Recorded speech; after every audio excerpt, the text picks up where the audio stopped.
대협 시청자 풍산 주주 여러분들 반갑습니다. 풍산 관련돼서 여러분들이 알고 계시면 좋을 내용들 전달하는 멘토 이진욱입니다. 자, 오늘의 풍산의 주가가 조금 쉬어가고 있습니다. 아무래도 구리 가격 조정 때문에 조금 나오고 있는 것 같은데 매도세가 잠시 뒤에 기술적 분석으로 함께 중요한 포인트가 뭔지 좀 알아보도록 하겠고, 자, 오늘은 현재 구리 가격이 상승하게 되면서 이 공급에 대한 부분을 오늘 좀 함께 얘기를 해볼까 합니다. 이 광산 채굴을 하는 데 있어서의 비밀, 공급적인 측면이 부족할 수밖에 없는 이유들, 이런 거 하나하나 좀 파헤쳐 보는 시간들 전반적으로 좀 가져보도록 할게요. 자, 영상 길게 끄지 않고 핵심만 딱딱 짚어서 여러분들과 재밌게 얘기해 볼 테니 집중하시면서 같이 가보도록 하겠습니다. 자, 선물 가격 먼저 체크해 보도록 하겠습니다. 자, 어제 이제 구리 선물 가격이 한 차례 다시 한 번 더 최고가를 찍고 나서 장 막판에 좀 윗꼬리를 많이 달았습니다. 아무래도 그 영향 때문에 오늘 구리 관련주들이 조금 쉬어가는 모습들을 보여주고 있습니다. 어제 상한가를 찍었던 대창, 그리고 시간 외로 상승이 나왔던 KBR 메탈을 제외하고 나서는 이 대부분 구리 관련주들이 현재 조금 조정세에 들어가 있다. 원래 주가가 한 차례 급등을 하고 나면 이렇게 또 쉬어가는 구간이 있습니다. 그래서 주가라고 하는 것은 어떤 분출하는 과정과 그리고 다시 모아가는 과정이 반복되면서 파동을 그리기에 좀 건강한 조정이다라고 볼 수가 있고, 구리의 선물 가격 역시 아직까지는 뭐 하락을 보여주고 있는 것은 아닙니다. 그래서 오늘도 0.3% 이제 소폭 반등을 해주고 있는 모습인데, 어제 아무래도 윗꼬리 부분을 반납을 했다 보니까 좀 조정을 받고 있는 모습이 아닌가 싶네요. 자, 그래서 오늘은 조정을 받고 있는 만큼 또 구리 관련된 중요한 기사를 하나 가지고 여러분들과 재밌게 얘기를 해보도록 하겠습니다. 자, 구리 부족이 전기차 전환에 걸림돌이 된다. 55%의 신규 광산이 필요하다라는 제목과 함께 뉴스가 나왔습니다. 자, 아래 내용을 보게 되면 전 세계적으로 이 전기차 전환이 이루어지기 위해서는 결국에는 또 구리가 크게 늘어나야 된다라는 이야기입니다. 자, 기존의 내연기관차가 지금 현재 한 22kg의 구리를 사용을 하고 있습니다. 근데 이게 전기차로 가게 되면 약 78kg까지 최소 2배에서 3배, 많게는 차종에 따라서 4배까지 이 구리의 사용량이 늘어날 것으로 현재 전망이 되고 있죠. 자, 그리고 우리가 또 하나 생각을 해볼 것은 지금 이 구리가 곽강을 받고 있는 이유가 이 전기차 때문입니까? 아니죠. 22년도, 23년도 한창 이 전기차 붐이 일어났을 때, 그리고 2차 전지 테마 리튬 가격이 상승했을 때는 그때는 구리가 한 번 더 주목을 받았었어요. 아무래도 이 전기차 안에 들어가는 소재 중에 하나가 또 구리다 보니까. 근데 지금 구리가 각광을 받고 있는 이유는 전기차 때문이 아닙니다. 결국에는 이 AI 이 시대가 발전할수록 이 데이터 센터가 필요하게 되겠고, 이 데이터 센터에는 수많은 전기가 들어가는데 거기에 필요한 전기를 공급하기 위해서는 수많은 전선과 거기에 필요하게 되는 소재인 구리가 필요하다라는 어떤 세상의 이슈 때문에 주가가 올라가고 있는 것이죠. 그러면 여기서 우리가 생각을 해볼 수 있는 게, 지금은 AI 때문에 올라가지만 한 차례 조정을 받았다가 다시 한 번 더 전기차가 확대가 되는 시점이 또 구리에게는 2차 파동이 날 수 있는 터닝 포인트가 될 수 있는 중요한 재료가 될 수 있다는 것을 우리가 알 수 있겠죠. 자, 그래서 IEF의 현재 보고서에 따르면 지금보다 55%더 많은 신규 구리 광산이 필요하다라고 얘기를 합니다. 이 IEF는 자산운용사입니다. 이렇게 보시면 될 것 같고, 그리고 뭐 결국 전기차 충전을 위해서는 대량의 구리가 필요하다라는 입장입니다. 자, 그리고 아래 내려보게 되면, 자, 우리 인류는 이런 욕구를 충족시키기 위해서는 구리가 굉장히 많이 필요한데, 이 구리를 충분한 속도에 만큼 못할 수도 있다. 충분한 속도란 건 뭐죠? 수요를 얘기합니다. 이렇게 많은 수요가 필요한데 그만큼 공급이 못 따라줄 수 있다라는 것을 경고하고 있다는 겁니다.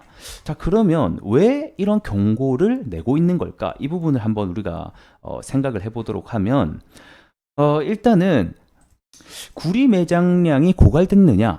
그건 아닙니다. 그래서 미국의 지질조사국에 따르면 현재까지 그 인류의 약 7억 미터 톤이라고 해서 이 정도의 구리를 현재 캐냈다라고 하고요. 아직까지 땅에 묻혀 있는 것만으로 된 확인된 매장이 아직까지 21억 미터 톤이 달합니다. 아직까지 3배가 더 많은 양이 묻혀 있는 것으로 확인이 되고 있고, 발견되지 않는 묻혀 있는 구리 역시 약 35억 톤으로 해서 아직까지는 많은 구리가 묻혀 있는 것으로 추정이 되고 있습니다. 근데 문제가 뭐냐? 이거를 캐내기가 어렵다라는 겁니다. 일단은 가장 큰 문제가 아무래도 이런 기술의 문제라던가 이런 비용의 문제를 결국에는 들 수 있을 것 같은데, 현재 세계 최대 생산국 중에 하나인 칠레가 있습니다. 여기 칠레 광산 같은 경우에는 19세기에 조업을 했을 때만 해도 이 광석의 구리 함량이 10%에서 15%나 됐다라고 하는데, 이게 20세기 들어서는 2%, 그리고 올해 21세기 들어서는 약 0.6%의 구리 함량의 채굴량을 보여주고 있습니다. 그 말인즉슨 우리가 광석 1톤을 캐야지만 고작 구리의 수요가 6kg 정도가 나온다는 것을 확인해 볼 수가 있죠.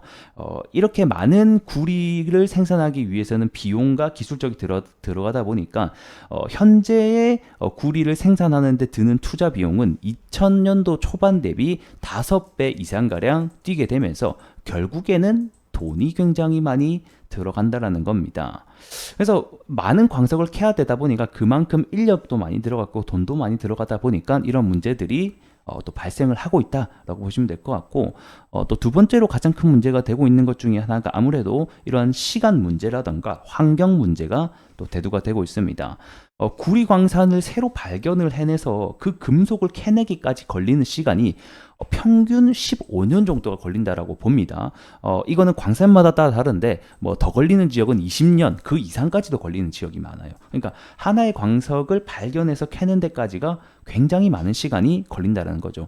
보통 석유 하나를 유전을 걸리는 시간이 평균 5년을 잡거든요. 그에 비하면 못해도 3배, 4배 이상의 시간이 걸리다 보니까 그만큼 캐내기가 어렵다. 공급적으로 우위를 점하기가 힘들다라고 얘기합니다. 그것뿐만 아닙니다. 환경 문제라고 하는 게 이 구리를 채굴할 때 많은 대량의 폐기물이 발생이 되거든요. 그 말인즉슨 광석 1톤을 캐내고 나서 나머지는 다 폐기물이란 말이에요. 그만큼 이 환경의 영향에 있어서 매우 안 좋은 부분을 끼치다 보니까 이 허가 자체도 내기가 굉장히 어렵다라고 알고 계시면 이해가 될 것 같네요.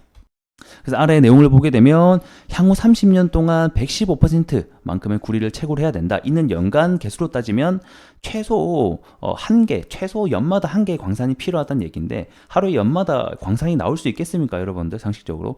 그러다 보니까 수요는 올라가는데 결국에는 이 공급이 따라주지 못하니까 현재 가격 상승이 나오고 있고, 이는 중장기적인 관점으로 봤을 때 더더욱 상승할 수 있다라는 전망들이 나오고 있는 겁니다. 아래 내용을 좀 보게 되면, 지원을 할 만큼 빠르게 구리 자원을 채굴하지 못할 수도 있다. 왜? 제가 방금 말씀드렸죠. 여기서도 보게 되면 이 구리 광산을 만들어서 생산하기까지는 여기는 23년이라고 얘기를 했네요. 그래서 평균 15년에서 20년 정도 걸린다라고 알고 계시면 될 것 같고, 현재 보게 되면 20년 동안 이 광산 탐사 투자가 계속됐지만 그 숫자가 4배 정도 증가했음에도 불구하고 총 매장지 224개 중에서 단 16개만이 실제로 생산을 시작했기 때문이다 라고 얘기를 하고 있죠. 그만큼 환경에 대한 문제, 이런 비용에 대한 문제, 실질적으로 이게 수익성이 있는가에 대한 문제가 다 고려를 해서 시작을 하는 겁니다. 그러니까 구리가 묻혀 있다라고 해서 무조건 시작을 할 수가 없어요. 왜냐하면 그만큼 많은 비용과 인력이 들어가기 때문에 이게 수익성으로 이어질 수 있느냐를 고민을 많이 해본다라는 거겠죠. 그래서 채굴이 점점 더 어려워지고 있다. 아직까지 생산을 승인을 받지 못하고 있다. 2014년도에 채굴을 승인한 것도 아직까지 이 생산에 대한 부분이 승인이 안 나고 있다라고 얘기하죠. 이만큼 이 구리 공급을 따라가기가 어렵다라고 얘기를 하는 겁니다. 그래서 오늘은 이 구리 가격의 상승에 따른 공급적인 측면 배경을 함께 조금 알아봤습니다. 많은 분들이 직장을 다니시면서 구리 가격이 상승하는지는 알겠는데 왜 상승을 하고 있는지에 대한 이런 디테일한 부분을 많이 놓치실 거라고 생각이 들고, 사실상 시간을 내면서 이런 거를 다 확인하기가 어렵다라고 생각이 듭니다. 저는 앞으로도 여러분들께 이와 관련된 내용들을 무료로 여러분들께 알려드릴 수 있도록 할 테니까 구독과 좋아요 한 번씩 부탁드리면서 차트로 넘어가 보도록 하겠습니다. 자, 차트를 통해서 포인트 함께 잡아보도록 하겠습니다.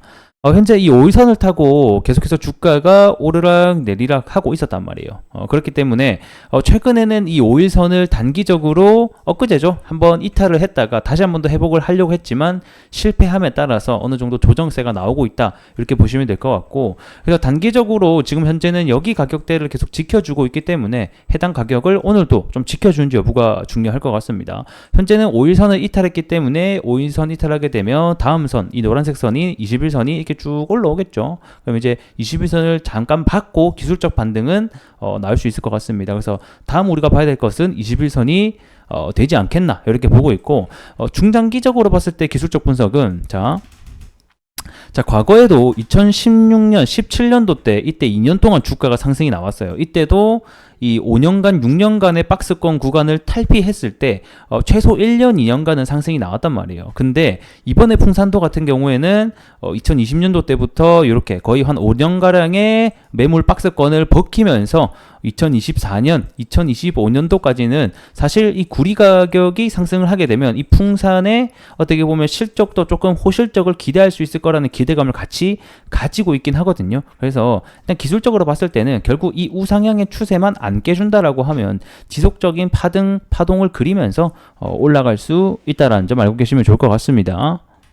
자, 그리고 우리가 봐야 될 것 중에 하나가 이번 1분기 실적이 될 것 같아요. 그래서 일단은 잠정 실적 공시가 나오긴 했었는데 요게 조금 기대감 대비해서는 못 미쳤단 말이에요. 저기 전분기 실적 대비해서도 10% 정도 떨어졌고요. 그 다음에 보통 전분기 실적보다는 그 작년에 1분기 실적이랑 같이 비교를 하는 게 일반적이거든요. 그래서 작년 23년도 1분기랑 비교했을 때도 7% 정도 매출액 떨어졌었고, 이 영업이익 부분에서도 많은 좀 감소하는 부분을 나타냈기 때문에 단기적으로 이 구리 가격이 하락하게 되면, 그리고 이 잠정 실적 말고 진짜 실적이 나와봐야 알겠지만 이 실적이 나오게 된다라고 하면 단기적으로의 어떤 실망감 때문에 주가 조정은 나올 수 있다. 이렇게 우리가 확인해 보시면 좋을 것 같습니다. 제가 또 시간이 되면 구리 얘기보다는 저런 실적 관련돼서 한 편 영상을 찍어가지고 왜 실적이 안 좋게 나왔는지도 리뷰를 해드릴 수 있도록 하겠습니다. 자, 구독과 좋아요 한 번씩 부탁드리면서 전 또 다음 시간에 뵙도록 하겠습니다. 고맙습니다.